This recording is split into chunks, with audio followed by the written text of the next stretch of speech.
नमस्कार। हमारे चैनल में आपका स्वागत है। मैं हूं रामचंद्र मौर्य।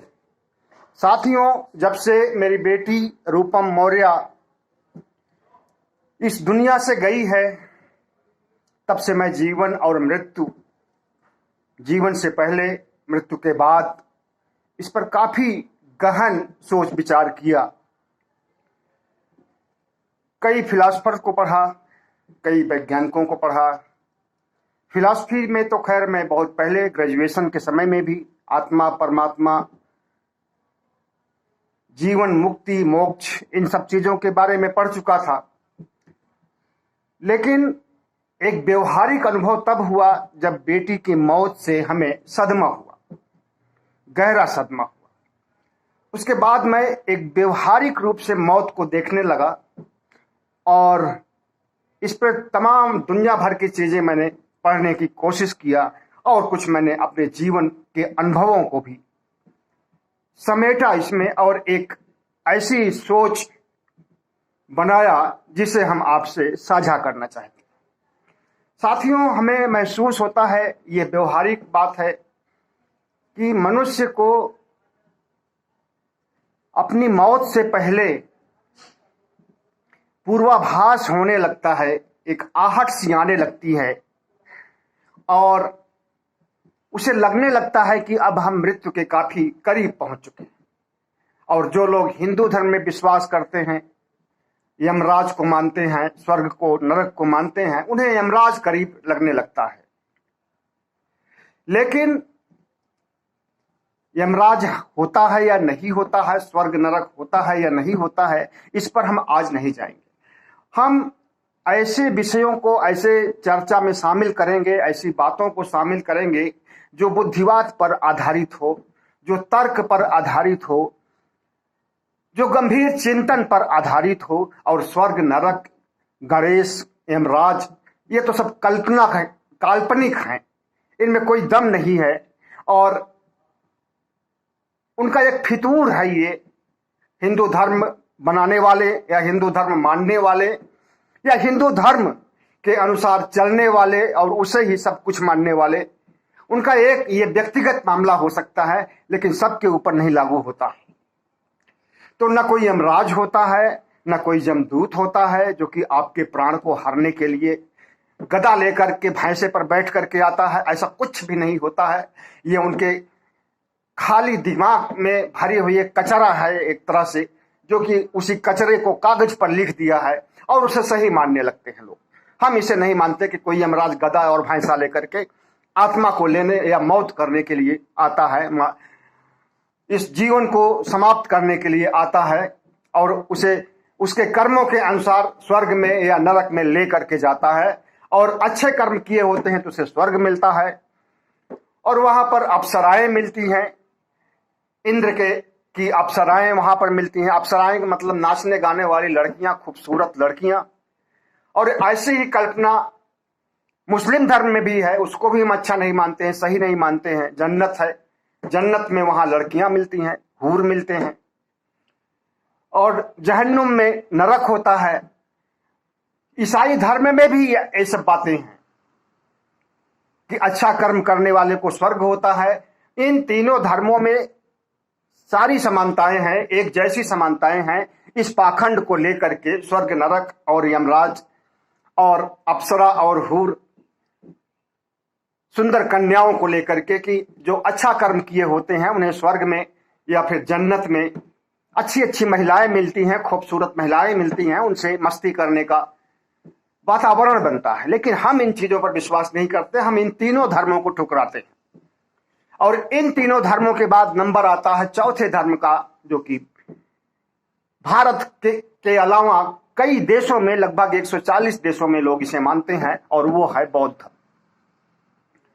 बौद्ध धर्म में सीधे सीधे नकारा गया है न केवल स्वर्ग नरक को, पाखंड को, हूर को, अप्सराओं, कन्याओं को, बल्कि आत्मा तक का भी बहिष्कार किया गया है। जब आत्मा ही नहीं रहेगी तो स्वर्ग कहां से आएगा, नरक कहां से आएगा, हूर कहां से आएंगे, आत्माएं और अभिसारिकाएं कहां से आएंगी, नाचने वाली, साथ सोने वाली स्वर्ग में कहां से आएंगी। तो इन सब को ठुकराया तथागत बुद्ध ने अपने अनात्मवाद का सिद्धांत देकर कि आत्मा का कोई अस्तित्व ही नहीं होता, लेकिन पुनर्जन्म होता है। तो बौद्ध धर्म के बारे में कहा जाता है कि आत्मा नहीं होती है, पुनर्जन्म होता है। कैसे होता है? जब आत्मा ही नहीं है तो पुनर्जन्म कैसे होगा? तो तथागत बुद्ध ने बताया कि आत्मा नहीं होती है लेकिन पुनर्जन्म होता है। जैसे एक दिए से दूसरे दिए को जला दिया जाता है और दूसरे दिए से तीसरे दिए को, इस तरह से एक ये पीढ़ी दर पीढ़ी इस तरह से दिए जलाने की बात होती है और मनुष्य उसी दिए की तरह जो है जलता है और उसी दिए की तरह बुझ जाता है। न तो दिया जलने के पहले कोई अस्तित्व था और न दिया जलने के बुझने के बाद कोई अस्तित्व होता है। लेकिन तथागत बुद्ध का धर्म वैज्ञानिकता पर आधारित है और भी जितने धर्म हैं, चाहे वो ईसाई धर्म हो, मुस्लिम धर्म हो, हिंदुओं का धर्म हो, वो अवैज्ञानिक। उनमें जो सोच विकसित की गई उसमें तो हिंदू धर्म में तो बताया गया है कि सूरज को 7 घोड़े खींच रहे हैं। सूरज एक रथ पे बैठा हुआ है और उस रथ को 7 घोड़े खींच रहे हैं और पृथ्वी शेषनाग के मस्तक पर टिकी हुई है। और हनुमान ने तो एक बार पूरे सूरज को ही निगल गया था, इतना अंधेरा हो गया कि देवता लोग गए और सूरज हनुमान से विनती किया, तब जाकर के सूरज को उगल दिया उसने। तो हिंदू धर्म के पाखंडवादी सोच को हम नहीं मानते हैं और सिर्फ जो 2-3 मैंने उदाहरण दिया इतना ही नहीं, लाखों करोड़ों अंधविश्वास और पाखंड भरे हुए हैं जो अतार्किक हैं, अवैज्ञानिक हैं। हिंदू धर्म में, इस्लाम धर्म में, ईसाई धर्म में, सारे धर्मों जितने भी परंपरागत 3 धर्म हैं, इन तीनों धर्म स्वर्ग नरक में, आत्मा में, पाखंड में और आत्मा की मुक्ति मोक्ष में विश्वास करते हैं। इन्हें हम हिंदू धर्म नहीं, इन्हें हम ईसाई धर्म नहीं, इन्हें हम मुस्लिम धर्म नहीं, बल्कि इसे हम अधर्म मानते हैं, पाखंड मानते हैं। बहरहाल आज हम इस विषय पर नहीं चर्चा करेंगे। हमारा आज का विषय है कि मरने के बाद क्या होता है, मरने के बाद आत्मा कहाँ जाती है, आत्मा होती है या नहीं होती है, और यदि होती है तो उसका स्वरूप क्या होता है, और नहीं होती है तो क्या उसे वैज्ञानिक सिरे से नकार देते हैं। साथियों, मैंने अभी थोड़ी देर पहले कहा कि मैं अपने जिंदगी लगभग हमारी 60 साल की हो गई है, वृद्धावस्था आ चुकी है, और इस 60 साल की जिंदगी में मैंने जो अनुभव किया है वो अनुभव कई तरह के अनुभव हैं। सबसे पहले हमारी दादी, जिसे आजी कहा जाता है लेकिन हम लोग अय्या कहा करते थे, गांव में अय्या कहा जाता था। ये 1970 की बात है। एक सुबह जब हम लोग जगे तो देखे कि हमारी अय्या नहीं है। लेटी शाम को खाना खा करके, कोई बीमारी भी नहीं थी उनको, और दूसरे दिन जब देखा गया तो ठंडी हो गई थी शरीर उनकी। उस दिन मैंने मौत को नजदीक से देखा और फिर मैं बहुत सोचा कि कोई बीमारी भी नहीं थी, मौत भी हो गई, लेकिन कोई न कोई तो कारण हो सकता है, हार्ट अटैक भी हो सकता है या कोई भी बीमारी हो सकती है, जो कि छिपी हुई बीमारी भी हो सकती है, कुछ भी हो सकता है। हालांकि इस बात का कोई शक नहीं है कि किसी ने गला घोंट दिया होगा या मार दिया, सोचा भी नहीं जा सकता ऐसा। और फिर वो बहुत सीधी साधी और बुजुर्ग थी, बहुत भोली भाली और बहुत ही प्यार देती थी हम सभी भाइयों को। तो उस मौत को देखने के सबसे पहली मौत मैंने वही देखी थी। हमने बहुत चिंतन मनन शुरू कर दिया बचपन में ही। उस समय हमारी उम्र 8 या 9 साल की रही होगी। तभी से हमने सोचना शुरू कर दिया कि आत्मा क्या होती है, मृत्यु क्या होता है, परमात्मा क्या होता है। और उसके बाद मैंने फिर इलाहाबाद यूनिवर्सिटी जब पहुंचा तो मैंने फिलॉसफी सब्जेक्ट रखा। फिलॉसफी में इंडियन फिलॉसफी तो है ही, वेस्टर्न फिलॉसफी सब कुछ पढ़ना पड़ता है और वो हमें बहुत अच्छा लगा। साथ में उसके तर्कशास्त्र भी पढ़ा हमने। तर्कशास्त्र और सामाजिक दर्शन का एक ऑप्शन होता है। मैं सामाजिक दर्शन को ठुकरा दिया और तर्कशास्त्र रखा। और जो डीजीपी हो चुके हैं आपके जगमोहन यादव, इन्होंने सबसे पहली क्लास हमारी ली थी। उस समय ये एमए करके और उन्हें लेक्चरर पद पर नियुक्त हुए थे। तो उनकी पहली क्लास थी या नहीं थी, लेकिन हमारी वो पहली क्लास थी जब मैंने उनकी क्लास में प्रवेश किया था। तो उन्होंने जिस तरह से बौद्ध दर्शन के बारे में बताया, सांख्य दर्शन के बारे में बताया, वो सब हमारे दिल को छू गई। और उसके बाद से जितने भी पाखंड और जितने भी अंधविश्वास की बातें स्वर्ग नरक यमराज के मैं सुनता हूं, तो वो हमारे सिर से और हमारे विचारों में कभी वो जगह नहीं ले सकी है। हालांकि मैंने रामचरितमानस का, ये आपका रामायण का, जो वाल्मीकि रामायण है, इन सबका गूढ़ अध्ययन किया था। उसी समय लगभग जब हमारी अवस्था 9-10 साल की थी, 5वीं पास किया था, उसके बाद से ही हमारे पिताजी बहुत धार्मिक थे। चाचा जी हमारे भगवत प्रसाद बहुत सारे पुराण इकट्ठा किए हुए थे, रामायण, महाभारत, गरुड़ पुराण, विष्णु पुराण। वो तो नहीं पढ़ते थे, लेकिन हम उनके यहाँ से उठा लाते थे और उसको पढ़ते थे, और कभी कभी पढ़ते करके पिताजी को सुनाते थे रात में 9-10 बजे के बाद और 1-2 बजे रात तक। उसी के क्रम में एक बार मैं गरुड़ पुराण पढ़ करके उठा और चारपाई पर से जैसे उठा, नीचे में बिच्छू ने काट लिया। तो अब बड़ी मुसीबत हो गई। मैंने बताया थी, तो उन्होंने कहा कि इसी रामायण में, गरुड़ पुराण में रही होगी बिच्छू, और जब आप इसको लाए तो गिर गई होगी नीचे, और उसके बाद फिर जब उठे उस पर से तो इसने डंक मार दिया। तो उस डंक मारने को खैर मैं नहीं लिया, वो तो बिच्छू है, तो जानवर है, अपना काम करेगा ही। लेकिन ये हम बताना चाहते हैं कि इन सब ग्रंथों का मैंने गूढ़ अध्ययन किया। और लेकिन हम जब अध्ययन करते थे तो तार्किक ढंग से अध्ययन करते थे। अगर विष्णु पुराण में लिखा हुआ था कि शिव को किसी भस्मासुर ने पसंद किया, उसको मैंने पढ़ा था शिव पुराण में, कि पसंद किया और उसके बाद उसकी तपस्या किया शिव की। शिव जब नजदीक आया तो कहा कि हम जिसके सिर पे हाथ रखें वो भस्म हो जाए। तो उन्होंने वरदान दे दिया, और वो वरदान देने के बाद जो है उन्हीं के ऊपर वो हाथ रखना चाहा, शिव के ऊपर ही। तो शिव को बचाने के लिए विष्णु आ जाते हैं और वो सुंदर स्त्री का रूप धारण करके और नाच गाने करने लगते हैं। वो उसी में मस्त हो जाता है भस्मासुर, और अंततः वो अपने ही सिर पर हाथ रख देता है और मर जाता है। मैंने तर्क किया, अपने तार्किक ढंग से सोचा, तो सिर्फ कोरा बकवास और अतार्किक, अवैज्ञानिक, एकदम घटिया चीजें हमें लगी ये सब। तो इसके बाद मैंने और चीजें भी पढ़ा, लेकिन हमें अपने तर्क और विज्ञान के और अपनी जो चेतना हमारी थी, जो हमारा विवेक था, उस कसौटी पर कसने पर कुछ भी नहीं लगा कि हाँ ये धर्म ग्रंथ हो सकता है। उसके बाद से मैं, हालांकि रामायण महाभारत के अलावा रामचरितमानस का पठन पाठन करने में हमसे ज्यादा माहिर कोई नहीं था। सुंदर कांड हमें जुबानी रटा हुआ था, अरण्य कांड हमें जुबानी रटा हुआ था, और मैं कट्टर समर्थक हो गया था, एक समय ऐसा भी था।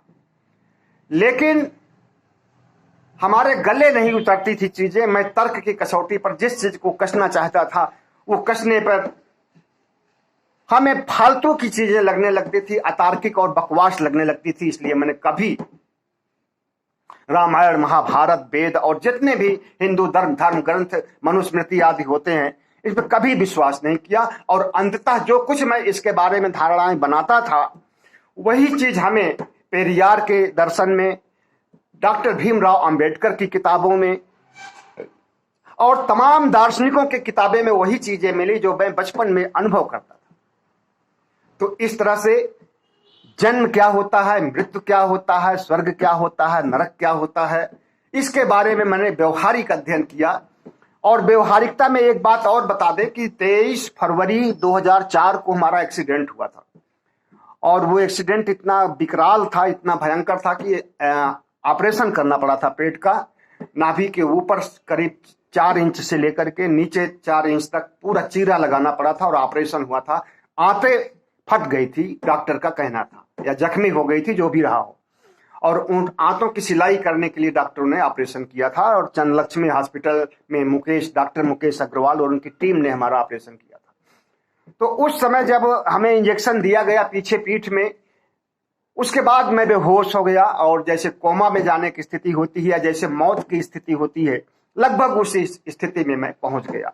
अब मौत में और कोमा में जाने में क्या अंतर होता है, या बेहोश होने में क्या अंतर होता है, लेकिन हमने जो महसूस किया वो लगा कि एक तरह की मौत ही थी, या कॉन्शियसनेस था, जो भी रहा हो, लेकिन मैंने जो कुछ महसूस किया उस समय, इसी को कहते हैं कि मौत के द्वार तक जा करके लौट आना। हम उस चीज को साझा करना चाहते हैं। हमें जो दिखाई दे रहा था कि जैसे हमारा शरीर काम नहीं कर रहा है, हम हिल भी नहीं सकते थे, वास्तव में नहीं हिल सकते थे जब मैं बेहोश हो गया था। लेकिन हमारी अंदर की शक्ति, या जिसे विवेक या आत्मा भी कह सकते हैं, जो हमारी आत्मा थी, वो एक जगह अस्थाई थी, और हमें जो कुछ दिखाई दे रहा था वो चमक सा दिखाई दे रहा था, हरा पीला लाल रंग की किरणें जैसे बिखरी हुई हों। लेकिन मैं मानता हूं कि वो किरणें जो हमें दिखाई दे रही थी, वो किरणें कोई वास्तविक किरणें नहीं थी, बल्कि ऑपरेशन करने के लिए ऊपर लाइट जलाई गई थी। और वो लाइट दो तरह की थी। एक ट्यूबलाइट थी, जो कि उस समय एक बल्ब होती पहले हुआ करती थी, जो कांच की बल्ब होती थी। तो वो सब चीजें थी। तो हो सकता है कि वही चीजें हमें आंख बंद करने पर या बेहोश होने पर दिखाई दे रही हो, और उसी को मैंने किरण समझ लिया हो। लेकिन एक चीज हमें जरूर महसूस हुआ कि उस समय हमें न तो किसी भगवान का याद आया, न किसी परमात्मा का, न किसी स्वर्ग का, न किसी नरक का। लेकिन मैं अपने को एक ऐसे अनंत में, एक ऐसे अंधेरे में, एक ऐसे अकेलेपन में, एक ऐसे, मतलब कि उसको शब्दों से वर्णन नहीं किया जा सकता, ऐसी स्थिति में हो गया था कि दुनिया को तो मैं बिल्कुल भूल ही चुका था कि मैं कोई रामचंद्र मौर्य हूं, या मैं किसी बच्चे का बाप हूं, किसी भाई का भाई हूं। ये सब तो मैं भूल ही चुका था, अपना अस्तित्व तो मैं भूल चुका था। लेकिन धीरे धीरे हमें न तो कोई स्वर्ग दिखाई दिया, न कोई नरक दिखाई दिया, न कोई भगवान दिखाई दिया, न कोई भूत प्रेत दिखाई दिया, न हमारे जो लोग पहले दादा बाबा आजा लोग मर चुके हैं वो कोई दिखाई दिए, न कोई भी नहीं दिखाई दिया। जैसे जैसे इंजेक्शन का असर कम हुआ और चेतना हमारी आने लगी, वैसे वैसे लगा कि डॉक्टर हमारे शरीर पर हाथ फेर रहे हैं, और ऑपरेशन पूरा हो गया था, टांका लग चुका था, हाथ से थपथपाते हैं शायद उस टांके को डॉक्टर, तो उसी को थपथपा रहे थे। उस समय हमें होश आ गया, लेकिन हमें दर्द नहीं होता था, और ऑपरेशन का तो पता ही नहीं चला कि हमें ऑपरेशन हुआ या नहीं। और लगभग 1 घंटे तक हमारा ऑपरेशन हुआ था, डॉक्टरों ने बाद में बताया। तो वो उसके बाद में पूरा होश में आ गया, और डॉक्टर लोग आपस में जो बातें कर रहे थे, इंग्लिश में कुछ हिंदी में, तो वो बातें मैं पूरी तरह से समझ रहा था। और उन्होंने कहा सक्सेस रहा, आपस में ही बात कर रहे थे, और कोई प्रॉब्लम नहीं होगी बाद में, या दूसरे ऑपरेशन की कभी कोई जरूरत नहीं पड़ेगी, इस तरह की बातें हो रही। तो इसी तरह से, जिस तरह से मैंने महसूस किया, तो अमेरिका के एक एमन अलेक्जेंडर हैं, जो कि 15 साल से न्यूरो सर्जरी के एक्सपर्ट हैं, और 2008 में एक मेरेंजाइटिस नामक बीमारी से ये भी कोमा में चले गए थे। कोमा में जाने के बाद इन्होंने जो देखा, जो मैं आपको बता रहा हूं, वही बातें इन्होंने भी बताई है कि हरे पीले नीले रंग की रोशनी दिखाई देती है, और एक अनंत होता है, न कोई आगे न कोई पीछे, स्पेस होता है, लेकिन उस स्पेस में कोई नहीं होता है, और वो स्पेस बिल्कुल अंधेरा होता है। और अगर उजाला कोई होता है तो वही जो हरी पीली नीले रंग की रोशनी होती है, सूर्य की किरण जब सुबह फूकती है, तो वो जिस तरह से ओस के कड़ों पर चमकती है, उसी तरह की चमकाहट। और लेकिन वो तो एक गोलाकार चमकाहट होती है, लेकिन वो एक लंबा आकार, और बहुत लंबा आकार, एक ज्योति जो जिसे कह सकते हैं, इस तरह की चीजें दिखाई देती हैं। तो यही बात इन्होंने भी बताई, एमन अलेक्जेंडर ने भी, जब ये कोमा में गए थे और 1 सप्ताह तक ये कोमा में रहे। तो कोमा में से आने के बाद इन्होंने कहा कि धुंधला ब्राउन रेड लाइन हमें दिखाई दी, और कोई इंसान नहीं दिखाई दिया, कोई हूर देवी देवता गॉड कोई नहीं दिखाई दिया, और न तो जितने भी मृतक आत्माएं हमारे परिवार में है वो कोई दिखाई दी। लेकिन उन्होंने जो एक बात कही वो बहुत काबिले तौर है कि उन्होंने जो कुछ बताया उससे कि, और उस चीज को मैंने भी अनुभव किया कि शरीर में से आत्मा जब अलग होती है तो आत्मा का वो अस्तित्व नहीं होता है जो शरीर में रहने पर। शरीर में रहती है आत्मा तो हलचल होता है, शरीर में चेतना होती है, लेकिन जब शरीर से बाहर आती है आत्मा तो उसमें कोई हलचल नहीं होती है, कोई चेतना नहीं होती है, कोई रूप नहीं होता है, कोई रंग नहीं होता है। जिस तरह से कि हवा होती है, हवा दिखाई नहीं देती है, लेकिन हवा होती है और महसूस की जाती है। किसी के शरीर में हवा लगती है, हवा से पत्ते डोलने लगते हैं तो लोग कहते हैं कि हवा चल रही है, लेकिन हवा दिखाई नहीं देती है। उसी तरह से आत्मा होती है और आत्मा का जो चैतन्य स्वरूप होता है वो होता है, लेकिन वो कभी दिखाई नहीं देती है। लेकिन ये कहें कि आत्मा शरीर से निकल करके कहीं जाती है या इसे मुक्ति का मार्ग ढूंढना चाहिए या इसे मुक्त होना चाहिए, स्वर्ग नरक में जाती है और फिर से इसका जन्म होता है, तो इसके बारे में हमें ऐसा नहीं लगता कि ऐसा कतई नहीं होता। या जो तथागत बुद्ध ने कहा कि आत्मा का कोई अस्तित्व ही नहीं है, अगर शरीर में कोई चेतना होती है, कॉन्शियस होता है, तो वो पैदा होने के साथ भ्रूण अवस्था में जब बच्चा माँ के पेट में आता है तभी वो अवस्था में आ जाता है चैतन्यता की, और जब मृत्यु होती है तो वो चैतन्यता, वो चेतना समाप्त हो जाती है और उसके बाद उसका कोई अस्तित्व नहीं होता है। और जब तक वो जिंदगी जी रहा है तब तक एक लौ से, मतलब कि एक लौ से दूसरी लौ को जलाना, आत्मा, एक आत्मा से दूसरी आत्मा पैदा करना, एक शरीर से दूसरा शरीर पैदा करना, जो कि एक पुरुषार्थ माना जाता है। मतलब कि बच्चे पैदा करना, जैसे पति पत्नी संपर्क करते हैं तब बच्चा होता है, तो उसी को लौ जलाना कह सकते हैं कि एक आत्मा से दूसरी आत्मा बन गई और दूसरी आत्मा से तीसरी, चौथी, पांचवी, एक लाइन बन जाती है, एक पंक्ति बन जाती है और काल गति के अनुसार, काल चक्र के अनुसार चलती जाती है। उसी को जीवन कहते हैं और उसी लौ के बुझने को मौत कहते हैं। और इन दोनों के बीच में जो होता है, जीवन और मौत के बीच में जो कुछ होता है, जितना भी समय होता है, 10 साल, 15 साल, 20 साल, हमारी बेटी तो 20.5 साल ही रही, उसी को जिंदगी कहते हैं। कुछ लोग 80 साल के होते हैं, हमारी माँ भी है, वो 88 साल की है। लेकिन जिंदगी का कोई वो नहीं है कि ये कब समाप्त हो जाए और कब किसकी मौत हो जाए, इसके बारे में कुछ भी पूर्व निर्धारित नहीं होता है।